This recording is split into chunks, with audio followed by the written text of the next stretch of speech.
बिस्मिल्लाहिर्रहमानिर्रहीम। उम्मीद है कि तमाम स्टूडेंट खैरियत से होंगे।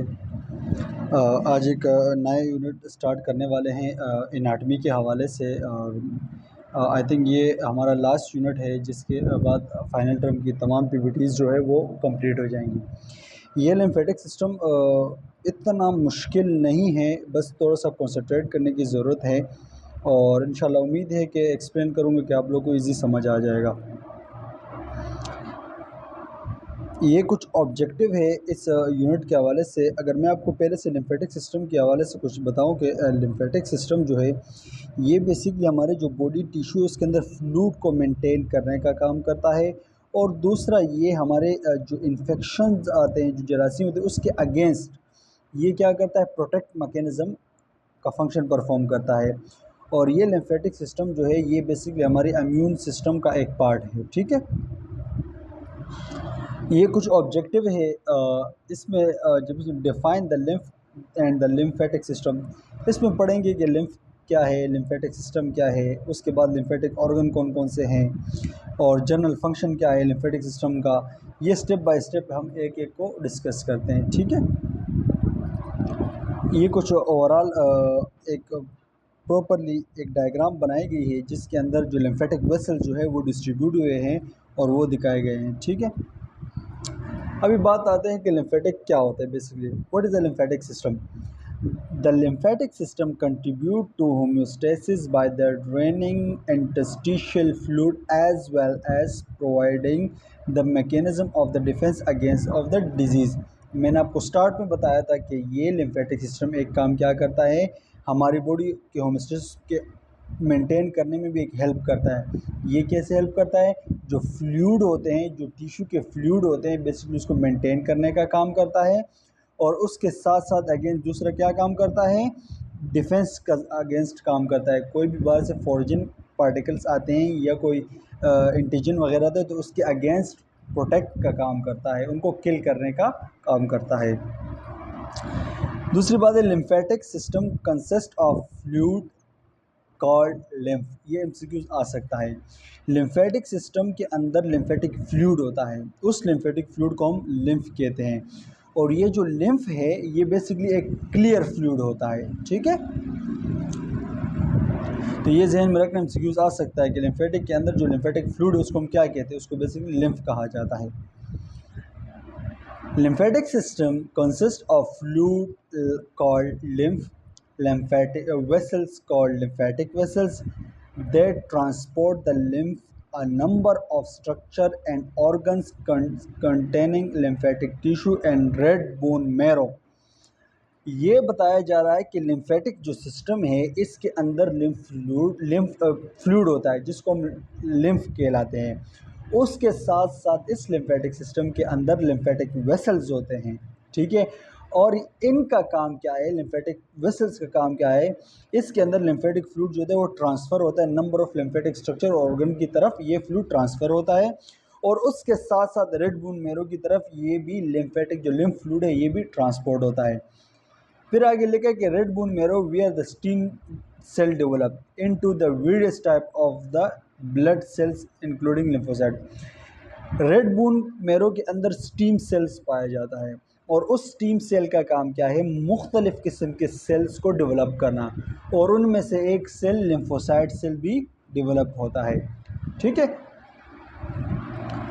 अभी यहाँ पर लिखा है the function of the lymphatic system. Lymphatic system का फंक्शन क्या है? बेसिकली लिम्फेटिक सिस्टम हमारे बॉडी के अंदर किस तरह का फंक्शन परफॉर्म करती है। लिम्फेटिक सिस्टम हैज़ 3 फंक्शन, 3 किस्म के फंक्शन लिम्फेटिक सिस्टम परफॉर्म करती है। Drainage, excessive interstitial fluid. देखो पहले मैं आपको बताऊं कि इंटरस्टिशियल फ्लूइड बेसिकली कहते हैं कैसे। इंटरस्टिशियल वो फ्लूइड होता है जो हमारे सेल्स होते हैं बॉडी के सेल्स के जो अराउंड सराउंडिंग में जो फ्लूइड होता है, सेल्स के सराउंडिंग, सेल के इनसाइड नहीं, सेल के सराउंडिंग में जो भी फ्लूइड है उसको इंटरस्टिशियल फ्लूइड कहा जाता है। ठीक है, उसके बाद ये ट्रांसपोर्ट डाइटरी लिपिड। ये लिम्फेटिक वेसल्स जो है इसके अंदर क्या, तो जो डाइटरी लिपिड्स होते हैं, वो लिपिड जो हम फॉर एग्जाम्पल खुराक में लिपिड खाते हैं, वो लिपिड जब हमारे इंटेस्टाइन के अंदर चले जाते हैं, वहाँ से ये लिम्फेटिक वेसल उसको ले लेती है और उसको ट्रांसपोर्ट करती है, ठीक है। उसके बाद carrying out of the immune response, third function क्या परफॉर्म करती है, इम्यून रिस्पॉन्स। इम्यूनिटी सिस्टम का क्या काम है कि बाहर से कोई भी फॉरेन सब्सटेंसेस आते हैं उसको पहचानती है, उसके खिलाफ एंटीबॉडीज़ बनाती है, किल करती है। सेम इसी तरह ये भी इम्यून रिस्पॉन्स की तरह काम करता है। कोई भी बाहरी फॉरेन सब्सटेंसेस आते हैं उसके अगेंस्ट एंटीबॉडीज़ बनाती है, उसको किल करती है। आगे हम पढ़ते हैं कौन सी एंटीबॉडीज़ बनाते हैं। Drainage excess interstitial fluid, lymphatic vessels drain excessive interstitial fluid from the tissue space and return into the blood। ये क्या करते हैं, ये लिम्फेटिक वेसल्स क्या करते हैं, जो एक्सेसिव फ्लूइड होता है, जो इंटरस्टिशियल फ्लूइड होता है, जो सेल्स के सराउंडिंग बहुत ज़्यादा फ्लूइड, उस फ्लूइड को वहाँ से लेता है, रिटर्न करता है ब्लड के अंदर। एक फंक्शन इस तरह परफॉर्म करता है। दूसरा, ट्रांसपोर्ट करता है डाइटरी लिपिड। अभी डाइटरी लिपिड कौन कौन से होते हैं, वे lymphatic vessels transport a lipid soluble vitamins. For example, ये A D E and K, ये vitamin A, vitamin D, vitamin E, vitamin K, ये चारों वो विटामिन होते हैं जो फैट के अंदर स्वेलेबल हो जाते हैं, फैट के अंदर स्वेलेबल हो जाते हैं। कुछ वाटर सोलेबल विटामिन होते हैं, कुछ फैट सोलेबल विटामिन होते हैं। तो ये वो विटामिन है जो फैट के अंदर सोलेबल होते हैं। तो ये लिम्फेटिक वेसल्स इन चारों विटामिन्स को ट्रांसपोर्ट करता है, absorb gastrointestinal tract into the blood. कैसे करता है, फॉर एग्जांपल, जब हम कोई खुराक वगैरह खाते हैं उसके अंदर कोई विटामिन ए हो, vitamin D, vitamin E, vitamin के, इस तरह कोई भी हो, तो इंटेस्टाइन के थ्रू गैस्ट्रो इंटेस्टिशियल ट्रैक्ट जो है इंटेस्टाइन, उसके थ्रू इसको एब्जॉर्ब किया जाता है और फिर वहाँ से ट्रांसपोर्ट हो जाता है और ब्लड के अंदर चला जाता है। Carrying out immune response. अभी इम्यून रिस्पॉन्स कैसे करता है, ठीक है।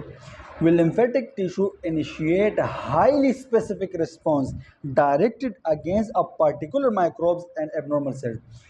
ये जो लिम्फेटिक टिश्यू जो है ये इनिशिएट स्टार्ट करती है हाईली स्पेसिफिक रिस्पॉन्स, एक बड़ा रिस्पॉन्स स्टार्ट करती है किसके अगेंस्ट, पार्टिकुलर माइक्रोब्स, पार्टिकुलर जरासीम के खिलाफ या एबनॉर्मल सेल्स, या बॉडी के अंदर कोई एबनॉर्मल सेल्स डेवलप ना स्टार्ट हो जाए, या कोई बाहर से कोई माइक्रोब्स आ जाए, तो उसके खिलाफ जो हाईली स्पेसिफिक रिस्पॉन्स करती है इम्यून सिस्टम के बाद, तो फिर ये लिम्फेटिक सिस्टम करती है, ठीक है। और ये लिम्फेटिक सिस्टम जो है ये बेसिकली हमारे इम्यून सिस्टम का ही पार्ट है। फिर यहाँ पर दो किस्म के सेल्स होते हैं, T cells and B cell. They aid by the macrophages and recognize foreign cells and microbes and toxin and cancer cells and response in them to the basic way। ये टी और B cell जो होते हैं ये क्या करते हैं, अपने एक्ट, अपना फंक्शन परफॉर्म करते हैं अगेंस्ट फॉरेन सब्सटेंसेस के। माइक्रोफेजेस, जो माइक्रोफेजेस होते हैं वो क्या करते हैं, वो रिकॉग्नाइज करते, पहचानते हैं किस चीज़ को, माइक्रोब्स को या किसी टॉक्सिन सब्सटेंसेस को या कैंसर सेल्स को, इन चीज़ों को पहचानते हैं। और फिर टी और बी सेल क्या कहते हैं, अपने अप्रोप्रिएट रिस्पॉन्स करते हैं, उनको किल करने की कोशिश करते हैं। अभी टी किस तरह उसको किल करता है और बी सेल किस तरह किल करते हैं, आगे बढ़ते हैं। Carry out of the immune response. वे इन cell mediate immune response T cell destroyed by the causing rupture and the release of the cytotoxic substances। अब ये जो टी सेल है ये बेसिकली क्या करते हैं, जो भी फॉरेन सब्सटेंसेस आते हैं तो उसको रप्चर करता है, या ये टी सेल ऐसे साइटोटॉक्सिक सब्सटेंसेस रिलीज करता है जिसके थ्रू वो जरासीम किल होते हैं, ठीक है, या माइक्रोब्स किल हो जाते हैं। उसके बाद हम पढ़ते हैं बी सेल। बी सेल की अगर मैं आपको बता दूं तो ये इन antibiotic mediate immune response B cell differentiate into the plasma cell that is protect as against of the disease by the producing antibodies protein that is combined with and cause the destruction of the specific origin substances। ये B cell जो है basically किस तरह immune response करते हैं, ये basically antibodies produce करते हैं, प्रोटीन लाइक एंटीबॉडीज़ होते हैं। वो एंटीबॉडीज़ क्या करती है, जो फॉरेन सब्सटेंसेस आते हैं स्पेसिफिक फॉरेन सब्सटेंसेस को डिस्ट्रक्शन करती है, किल कर देती है, ठीक है। अभी क्या यहाँ पर लिखा हुआ है, हाउ लिम्फ इज फॉर्म। जो लिम्फ है वो बेसिकली किस तरीके से फॉर्म होता है, किस तरीके से बेसिकली तैयार होता है। How lymph is form. Villi is formed when interstitial fluid come into the contact with blood. जब ये interstitial fluid blood के contact में आता है तब जाके lymph fluid जो होता है वो तैयार होता है। ठीक है, तो lymphatic fluid जो है बेसिकली इस तरीके से तैयार होता है। जो फ्लूइड सेल्स के सराउंडिंग इंटरस्टिशियल फ्लूइड है, जब ये ब्लड के कांटेक्ट में आता है देन जाके लिम्फेटिक जो फ्लूइड है वो लिम्फ फ्लूइड है वो तैयार होता है। Initially, it is a watery liquid with the some consistency as an interstitial fluid। ये जो लिम्फेटिक या लिम्फ फ्लूइड है बेसिकली ये वाटर बिल्कुल लिक्विड फॉर्म में, simple liquid form water form में ये फ्लूइड होता है। More fluid filter out of capillaries then return into them by the reabsorption। और ये फ्लूइड जो है बेसिकली कैपिलरीज जो होती है लिम्फेटिक कैपिलरीज उसके अंदर ये फिल्टर होता है, देन फिर रीअब्जॉर्प्शन के थ्रू वापस रिटर्न आ जाता है। About 3 litre per day drain into the lymphatic vessels and become a lymph. तकरीबन 3 लीटर जो फ्लूइड है वो ड्रेन होता है और वो जब दोबारा ब्लड के कांटेक्ट में आता है तो तकरीबन 3 लीटर फ्लूइड जो होता है वो तैयार होता है। अब lymphatic vessel and lymphatic circulation की बात करते हैं। तो लिम्फेटिक वेसल्स क्या है, लिम्फेटिक सर्कुलेशन क्या है।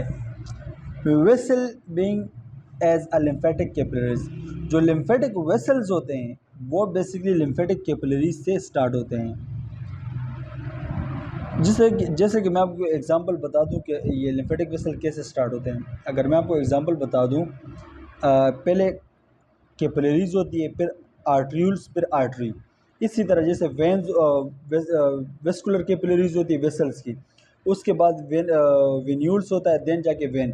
इसी तरह पहले जो लिम्फेटिक कैपिलरीज होता है, लिम्फेटिक कैपिलरीज से फिर क्या हो जाता है, लिम्फेटिक जो वेसल्स होते हैं वो आगे उसकी तरफ मूव हो जाते हैं। यहाँ पर इसमें दिखाया भी गया है, मैं आपको यहाँ पर दिखाता हूँ इसमें। अच्छा, द इसमें क्या है, the thin vessels located in the space between cells close at one end. ये जो लिम्फेटिक वेसल्स होते हैं बेसिकली ये एक इस तरह के वेसल्स होते हैं, ये एक एंड पे क्लोज हुए होते हैं, एक एंड पर ये क्लोज होते हैं। और ये लिम्फेटिक वेसल वाहिद ऐसे वेसल्स होते हैं जिनके अंदर एक ही डायरेक्शन में ब्लड जो होता है वो मूव होता है। सिर्फ आता है ब्लड, जाने का कोई रास्ता इसमें नहीं होता, सिर्फ एक ही रास्ते में ब्लड फ्लो मूव होता है। मैं आपको भी आगे दिखाऊंगा, ठीक है। उसके बाद unite to form a large lymphatic vessels. ये जो स्मॉल ब्लड वेसल्स होते हैं जैसे कि लिम्फेटिक कैपिलरीज से फिर क्या स्टार्ट हो जाएंगे, लिम्फेटिक वेसल्स। फिर ये जब लिम्फेटिक वेसल्स आगे, बहुत सारे लिम्फेटिक वेसल्स आगे जाके एक बड़ा लार्ज लिम्फेटिक वेसल्स बना लेते हैं, ठीक है। Resemble in when is a structure but thinner wall and the more vessel। और ये जो लिम्फेटिक वेसल्स होते हैं ये बेसिकली वेन की शक्ल में होते हैं। इसका स्ट्रक्चर कैसे होता है, वेन की तरह होता है, मगर इसके अंदर मसला क्या होता है, with thinner wall and the more wall. इस लिम्फेटिक वेसल के जो वॉल्व होते हैं, दीवारें, वो पतली होती है और उसके अंदर जो छोटे छोटे वॉल्व्स होते हैं वो ज़्यादा होते हैं। वेन्स के अंदर ये वॉल्व्स जो होते हैं, वॉल्व, ये बेसिकली वेन है लंबा, उसके अंदर छोटे छोटे वॉल्व होते हैं जैसे दरवाजे होते हैं, वो उसको ब्लड को आगे की तरफ मूव करने में मदद करते हैं। इसी तरह ये जो वॉल्व होते हैं ये लिम्फेटिक वेसल्स के अंदर ही मौजूद है, मगर लिम्फेटिक वेसल्स के अंदर ज़्यादा होते हैं और वेन के अंदर कम होते हैं, ठीक है। और वेंस का जो वॉल है वो थोड़ा मोटा सा होता है और इसका ये थिनर होता है। Passes through the lymph node. ये लिम्फेटिक वेसल जो है इसके अंदर जो फ्लूइड होता है ये जाता है लिम्फेटिक नोड के पास, ठीक है, लिम्फेटिक नोड के थ्रू पास होता है। वे encapsulated veins and shape organ with a mass and B and T cell masses. फिर ये कहते हैं लिम्फेटिक नोड क्या है। अभी ये लिम्फेटिक नोड की बात हो रही है। ये लिम्फेटिक नोड जो होता है ये बीन शेप ऑर्गन होता है। क्या होता है, बीन शेप ऑर्गन होता है और ये इनकैप्सुलेटेड, ये कैप्सूल की फॉर्म में अंदर क्लोज हुआ होता है। और इसके अंदर दो किस्म के सेल होते हैं, बीओटी सेल। बीओटी सेल का फंक्शन मैं आपको बता दें कि बीओटी सेल का फंक्शन क्या है।